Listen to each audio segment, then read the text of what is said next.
یا دختر بوده هم که بیسار میگوزیده ای بیسار گوزش اون کس نمیگیرشه. یا قشلاق ده فنگی پیدا میشه وقتی فنگی شدی برو نمیفهمی کوخه.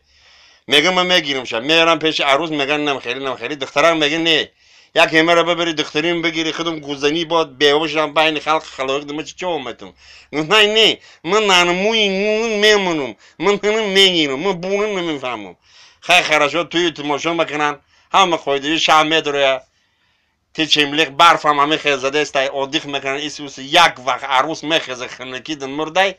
در تریزه و شه کلای تریزه غرس پرتوفته سای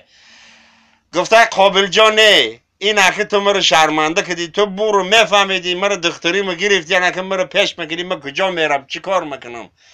گفته یه من نسامم دنگه من برو نمیفهمم نه که خواهر این ترگم چشمام سوخته گریفت این خیلی کنم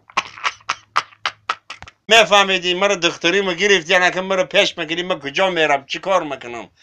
گفته یه من نسامم دنگه من برو نمیفهمم عروس میخزه خنکی دن مرده در تریزه و شه کلای تریزه غرس پرتوفته سای گفته قابل جانه این اخی تو مرا شرمنده کردی تو برو عروس میگن نمیخری دخترم میگن نه یک همه ببری دختریم بگیری خودم گوزنی باد بیوشم بین خلق خلق دم چه اومدم نه من نانموی میمونم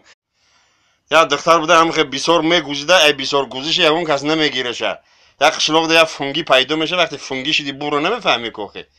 میگم من میگیرم شه میارم پیش من نمیگیرم من بونم نمیفهمم خیلی خراشات توی تماشا میکنن همه خودی شام میداره